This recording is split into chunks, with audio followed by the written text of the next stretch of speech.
freely available, Which one? The Image J. This was introduced by the National University, NHS, and it is available online. It is a freely available Java software online. So this helps us to quantitatively, Understood, measure. understood. Yeah. And it can be customized Yes, individually. yes. You, according to what you have to measure, you want to measure.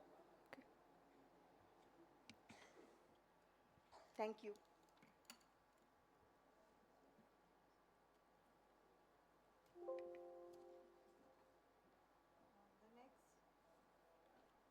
The next paper is, the next presenter is Dr. Samanta Taneema.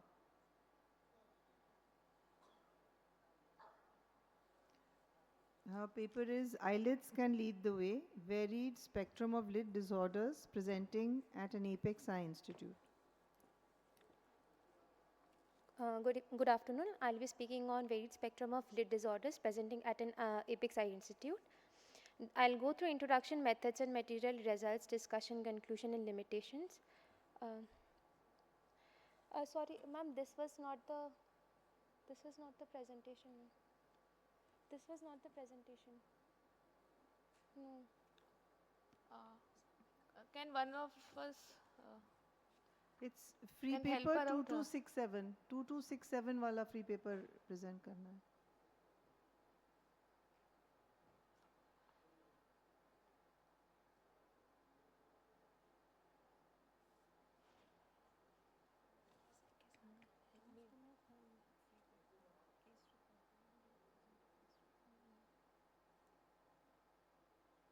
this is also case recorded? Actually, they should have selected it as a physical question. Good afternoon. Good afternoon. Good afternoon. I'll be presenting on varied spectrum of the lid disorders presenting at an Apex Institute. I'll go through introduction, methods and material, results, discussion, conclusion and limitations. The eyelids being the outermost structure harbors many histological structures which are prone to nidus of infections as well as benign and neoplastic lesions. Hence, diagnosing such lesions needs understanding of the anatomy of the lids, history, clinical examination, histopathological examination, more so in the suspected malignant cases where diagnostic accuracy cannot be made on the basis of clinical backgrounds only.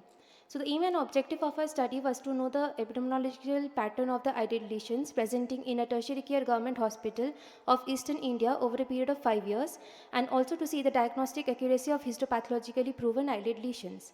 We included all age group patients with histopathologically proven lesions, and all histopathologically undefined lesions were excluded.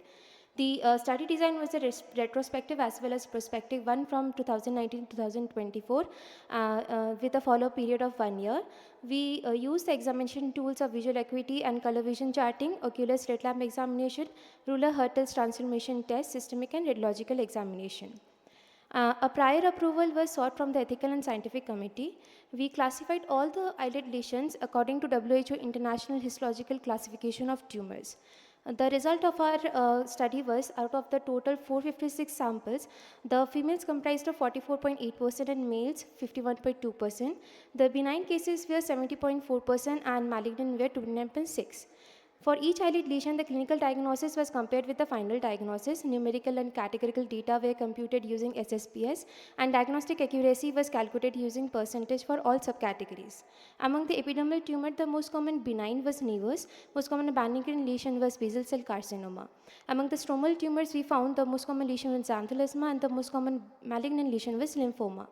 Among the adnexal tumors in our study, the most common benign was hydrocystoma and that for malignant was sebaceous gland carcinoma. Among the inflammatory and infectious, it was chalazion. So the analysis of the benign lesions showed that out of 321, there was a male preponderance of 66.4%, affecting 15 to 45 years of age group more. Left eye and upper lid was the most common site, and lesion types, inflammatory one was most common.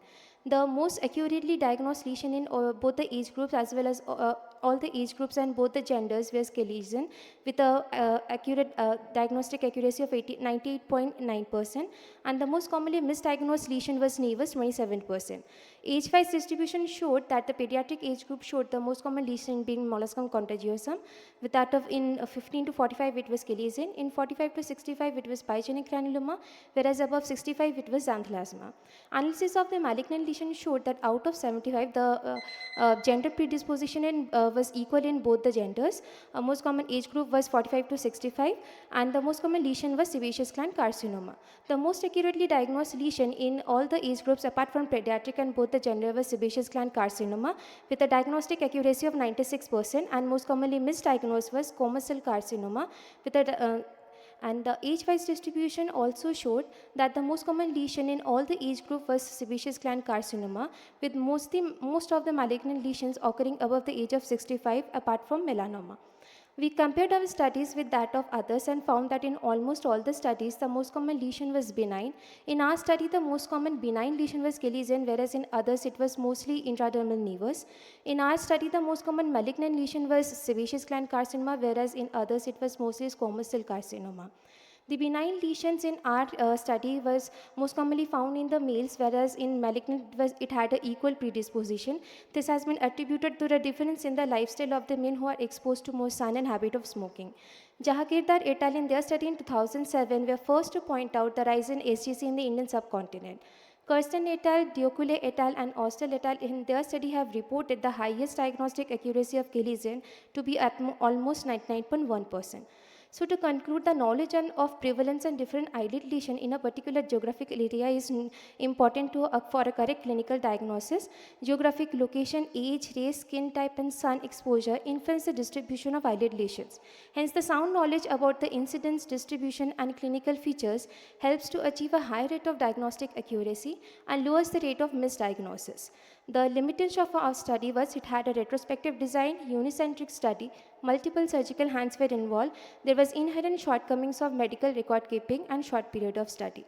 These are some of my references. Thank you. Thank you, Doctor. So, what new information do you feel your study is helping? Okay. Ma'am, actually when we were doing the research and doing the study, we found that in the eastern part of India, not many studies were done. The most studies were done in the southern and the central parts of India. So we wanted to know whether the geographical distribution has any effect on the type of lesions we are seeing in our OPD in day-to-day life. And also we wanted to see whether histopathological examination, how important it is and how many differences or misdiagnoses we were making when we are not doing the histopathological examinations. So, how many of your malignant lesions Yeah. were misdiagnosed or thought to be benign? Yeah, ma'am, they were not much. As I have already said, the limitation was because we had a very short period of study. But I can tell some of the examples. Like we got a case of giant molluscum contagiosum. We thought it to be a giant molluscum contagiosum. It came out to be a squamous cell carcinoma. Also, there was a case of chalazion, which came out to be a case of sebaceous gland carcinoma. So, this is very common. Yeah. So, did you go back and then read Yeah, the ma'am. surgery? We had to do a second sitting surgery in all the cases. Like in your case, you said most commonly misdiagnosed was nevus. So Yeah. what was the how it was diagnosed? I mean, what was the first diagnosis? Ma'am, as far as I remember, there was a patient, there was a case of capillary hemangioma in one of the cases. And there was a case of pyogenic granuloma, which we misdiagnosed as nevus. And I'll suggest if you publish your study, you can do the photographic documentation so that Yeah. it can help others. Sure, Because ma'am. most of the I'll time keep we that in mind. misdiagnose, so if we can, it can be helpful to others. Sure, ma'am, I'll keep that in mind.